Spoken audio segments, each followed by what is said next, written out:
రాత్రి మగలు నిద్రపోడు, మీటింగ్ ఉన్నా అంతే, ఎలక్షన్ ఉన్నా అంతే. మంచి వ్యూహకర్త. మంచి వ్యూహకర్త. కొంత టీం వర్క్ కూడా ఉంటుంది. హరీష్ రావు లాంటి వాళ్ళు, కేటీఆర్ లాంటి వాళ్ళు, ఆ టీం ఉంటుంది కొంత. పల్ల రాజేశ్వర్ రెడ్డి, ఇప్పుడు వెంబడి ఉన్న వాళ్ళల్లో జీవన్ రెడ్డి గారు ఉంటారు. ఇంకా కొంతమంది ఆయనకు బాగా దగ్గర వాళ్ళని కూర్చోబెట్టుకొని వాళ్ళందరికీ బాధ్యతలు ఇచ్చి ఎవరెవరికి ఏం చేయాలి, పార్టీ తరఫున ఎవరెవరికి ఎంత డబ్బు పోవాలి. ఇప్పుడైతే వైట్ మనీ డైరెక్ట్గా ఆయన అకౌంట్ నుంచే ట్రాన్స్ఫర్ చేస్తున్నాడు. సో అట్లా అన్ని అంగులతోని ఏది చేసినా ఒక మనస్ఫూర్తిగా చేస్తాడు ఆయన. సో అనేక రకాల వ్యూహాలు, ఎత్తుగడలు. కాంగ్రెస్ నంబర్ 1 విలన్ అని చెప్పి జలదృశ్యంలో చెప్పాడు. అప్పటికైనా ఎప్పటికైనా అన్నాడు. కానీ 2004లో వాళ్ళతో పొత్తు పెట్టుకున్నాడు. చంద్రబాబు ఈ ప్రాంతానికి పట్టిన శని అన్నాడు. 2010లో ఆయనతో పొత్తు పెట్టుకున్నాడు. ఎందుకు అంటే ఉద్యమ అవసరాలు. ఇప్పుడు జయశంకర్ గారు, నేను 10 ఏళ్ళు పూర్తయిన సందర్భంగా ఒక పుస్తకం రాశా, తెరాస 10 ఏళ్ల ప్రయాణం అని. ఆ బుక్ ముందు మాట రాశాడు జయశంకర్ గారు. ఆయన చనిపోయే ముందు రాసిన ఆఖరి ముందు మాట అదే. ఆయన June 21 చనిపోయాడు. నాకు ఏప్రిల్లో ఈ ముందు మాట రాశాడు. అందులో ఏం రాశాడంటే, సమకాలీన రాజకీయాలలో ఎలా ఉంటే నెగ్గుకు రావచ్చో కేసీఆర్ అలాగే ఉంటాడు. నెగ్గుకు రావడం అనేది ఆయన లక్ష్యం. కాబట్టి తెలంగాణ అనుకూల ఓటు చీలొద్దని, జాతీయ పార్టీ సపోర్ట్ కావాలని చెప్పి ఆ రోజు కాంగ్రెస్ సపోర్ట్ చేశాడు. ఎందుకంటే 2001లోనే తెలంగాణ కాంగ్రెస్ ఏర్పడ్డది. ఈ తెలంగాణ కాంగ్రెస్ ఏం చేసింది, రాట్నం గుర్తు తీసేసి తెలంగాణ గుర్తు పెట్టింది జెండాల. ప్రో తెలంగాణ ఓటు చీలొద్దని చెప్పి కాంగ్రెస్ కూడా తెలంగాణ అంటుంది, మనం తెలంగాణ అంటున్నాం. మీకు తెలుసు కదా, తెలంగాణ ఊరేగింపులే మొదలుపెట్టారు, ర్యాలీలు తీశారు చిన్నారెడ్డి ఆధ్వర్యంలో. కాబట్టి తెలంగాణ అనుకూల ఓట్లు చీలొద్దు అనేది ఒకటి. రెండవది, దేశమంతా తిరిగిండు కేసీఆర్. కరుణానిధిని కలిసిండు, దేవగౌడం కలిసిండు, అటు మమతా బెనర్జీ, అందరినీ కలిసి రాబోయే అధికారం ఎవరిది అని చూసినప్పుడు అందరు చెప్పింది ఏంటంటే కాంగ్రెసే వస్తుంది, మా దగ్గర కాంగ్రెసే వస్తుంది. సో వాజ్పేయి ప్రభుత్వానికి కాలం చెల్లింది. ఇప్పుడు వచ్చేది ఎన్డీఏ కాదు, ఇప్పుడు వచ్చేది కాంగ్రెస్ ఆధ్వర్యంలోని ఫ్రంట్ అనేది అర్థమైంది. అర్థమైనప్పుడు బిల్లు పెట్టాలంటే వాళ్ళే కదా కావాల్సింది. ఈయన 16 మంది ఎంపీలను గెలిపించుకున్న ఇల్లు అయితే అప్పుడు 16 మంది ఉండేది, బిల్లు అయితే పెట్టలేడు కదా. అందుకని అధికారంలోకి వచ్చే కాంగ్రెస్ పార్టీతో పోతే బాగుంటుంది అని అనుకున్న తర్వాత కండిషన్ పెట్టిండు, మీరు తెలంగాణ ఇస్తానంటేనే మేము పొత్తు కలుస్తాం. సోనియా గాంధీ గులాం నబీ ఆజాద్ను పంపింది. రాజశేఖర రెడ్డి పొత్తు వద్దంటే SM కృష్ణను పంపించి మొత్తం సర్వే చేయించింది తెలంగాణ అంతా. ఆయన పోయి చెప్పిండు, టీఆర్ఎస్ని వెంబడి పెట్టుకుంటేనే మనకు ఎక్కువ సీట్లు వస్తాయి. ఇక్కడ ఎక్కువ సీట్లు వస్తే ఆంధ్రలో కూడా దాని ఇంపాక్ట్ ఉంటుంది, కాంగ్రెస్ వస్తుందని రాష్ట్రంలో అధికారంలోకి. దాంతో సోనియా గాంధీ కాంప్రమైజ్ కాలే. రాజశేఖర రెడ్డిని కాసేపు పక్కకు పెట్టి గులాం నబీ ఆజాద్ని బట్టి పంపి డి శ్రీనివాస్ PCC ప్రెసిడెంట్ పొత్తుకు ఏర్పాట్లు చేసింది ఆమె. సరే మాట ఇచ్చిండ్లు, మేము వస్తే తెలంగాణ రాష్ట్రం ఏర్పాటు చేస్తామని టిపికల్ వర్డింగ్లో రాసిన తర్వాత గెలిచిండ్లు. మీ వల్లనే మేము తెలంగాణలో ఎక్కువ సీట్లు పొందగలిగినాం, దాని ఇంపాక్ట్ ఆంధ్ర మీద ఉంది కాబట్టి మేము అధికారంలోకి రాగలిగినాం.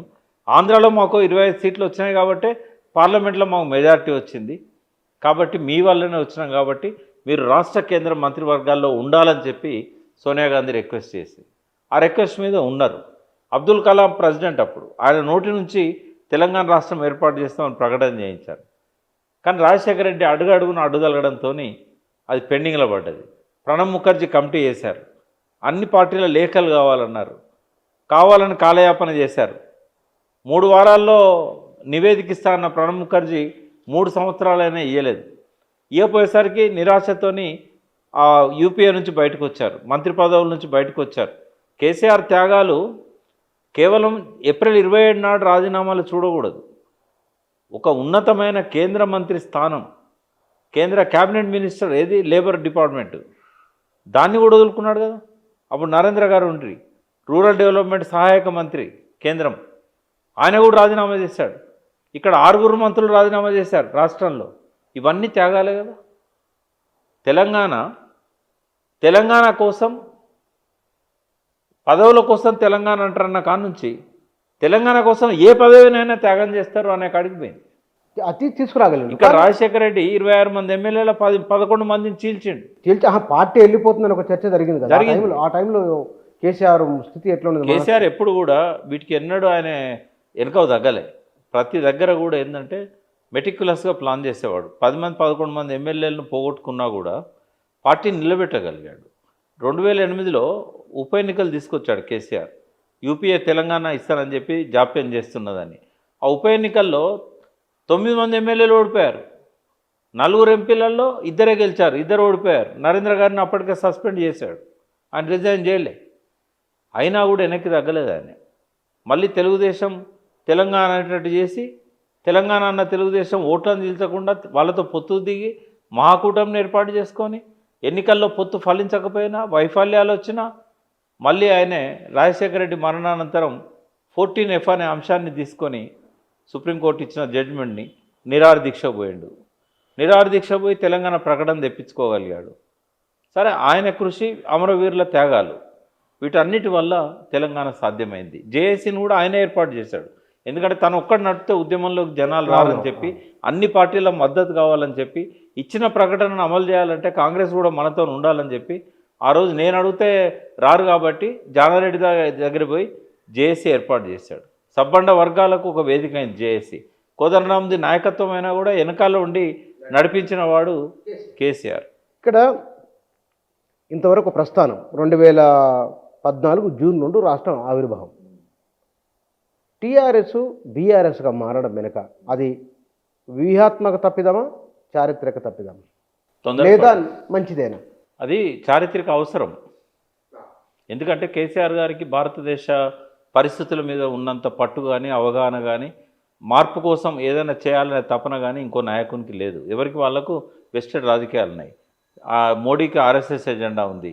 నెహ్రూకి ఏంటంటే మన ఈ రాహుల్ గాంధీకి, సోనియా గాంధీకి ఏంటంటే మళ్ళీ నెహ్రూ కాలం నాటి అన్ని రాష్ట్రాల్లో మనమే ఉండాలనే కోరిక ఉంది.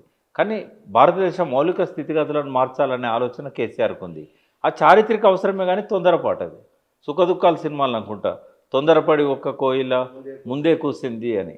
అట్లా కసిరే ఎండల్లో కాల్చబడ్డది, ముసిరే వానల్లో ముంచబడ్డది.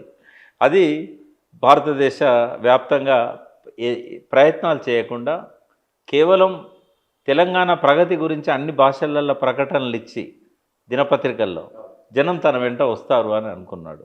ఒక మహారాష్ట్ర నుంచి బస్సులు తీసుకొని కొంతమంది సర్పంచులు, ప్రజాప్రతినిధులు రాగానే మనకు దేశమంతా కూడా ఇట్లే ఉంటుందని అనుకున్నాడు. అదొక తొందరపాటు, అది అపరిపక్వత, సన్నాహాలు చేసుకోకుండా పెట్టుకోవడం అనేది, అది అట్లాంటి పరిస్థితి అది.